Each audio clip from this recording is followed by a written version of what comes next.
Have you ever had that feeling that maybe, just maybe, reality isn't something that just happens to you? What if you're actually creating it every single moment?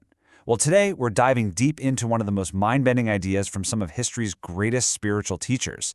The idea that your consciousness isn't just a passenger along for the ride, it's the architect of the whole thing. So let's start with a question that pretty much turns everything we think we know on its head. I mean, what if your mind isn't a thought factory at all, but more like an antenna? If that's even remotely true, it changes absolutely everything about who you are and what you're capable of. So here's how we're going to unpack this. First, we'll look at how your mind literally molds reality. Then, we're going to discover why feeling is the secret language of creation. From there, we'll get into the art of assumption. And to wrap it all up, we'll land on a super practical technique you can start using tonight. All right, so how does this actually work? It all begins with a pretty radical shift in how we see the mind's relationship with the world. And just so you know, this isn't about simple positive thinking. We're talking about the fundamental mechanics of reality itself. Okay, check out this contrast. On one hand, you have the old story we're all taught. Our brain is a generator, locked inside our skull, creating thoughts and just reacting to a world that's separate from us. But the new story, which is backed up by ancient wisdom and, weirdly enough, quantum physics, says something totally different. It says our mind is a receiver, tuned into a living field of consciousness, and it's actively reshaping reality, not just reacting to it. So here's the bottom line. Your mind is an antenna. Every single belief you hold, every assumption you make, becomes a frequency that you broadcast out into the universe. And that broadcast, well, it draws matching experiences right back to you. You're not just in the universe, you are broadcasting your version of it, and reality is constantly and obediently responding to whatever signal you're sending out. This brings us to a really critical question. If your mind is a broadcast tower and reality is the receiver, what language does it actually understand? Because it's not logic, and it's definitely not willpower. No, it's something way more fundamental. The language of this living field is resonance. You know, think of it like tuning forks. If you strike one, another one with the same frequency will start humming all by itself. The universe works the same way. It doesn't give you what you want or what you shout for. It gives you a perfect mirror of what you are, of the frequency you're holding in that moment. And this is how we navigate. Our emotions aren't random, you see. They are a guidance system. Fear isn't some kind of punishment, it's just feedback. It's like the little GPS voice telling you you've made a wrong turn. It's just an indicator saying, hey, this thought you're thinking right now, it's way out of alignment with who you really are and what you really want. You know, teachers like Neville Goddard and Joseph Murphy were obsessed with this idea.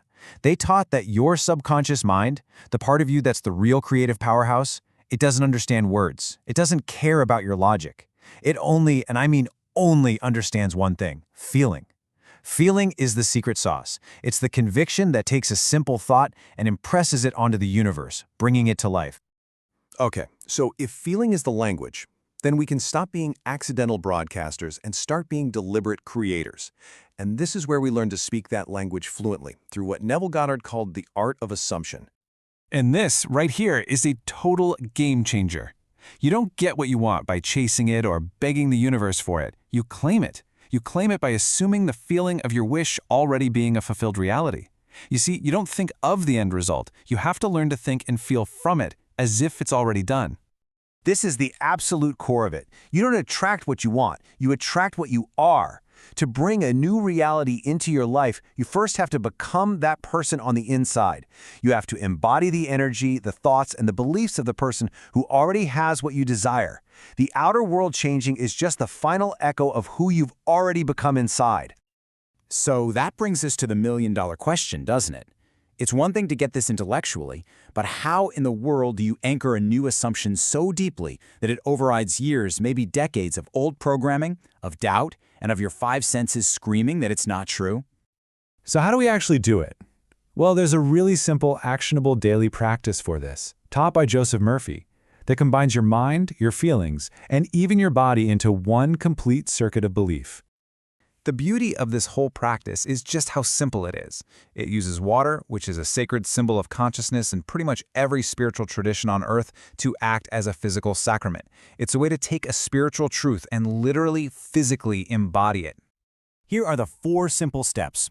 And by the way, it's best to do this right when you wake up and just before you go to sleep, because that's when the door to the subconscious is most open. You hold a glass of water and you pick your truth in the present tense, something like, I am abundant. Then you whisper it into the water with real feeling. As you drink it, you actually feel it becoming a part of you. And you always end with gratitude, because gratitude is the ultimate feeling of already having it. This little ritual works so well because it's not just positive thinking, it's a full-body experience. The repetition starts to overwrite those old, crusty mental habits. The feeling is what impresses the subconscious mind. The physical act of drinking creates a complete circuit of belief. It tells every single cell in your body that this is real now. And over time, it builds that muscle of faith, the ability to accept the reality you can't see yet.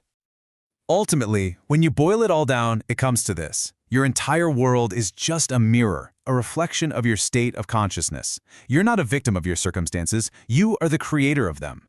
When you deliberately and persistently change your inner state, your outer world has no choice but to change. It's not magic, it's law. So, we'll leave you with that final thought, because this isn't just some fascinating theory to think about. It's an invitation. It places all the power and all the responsibility right in your hands.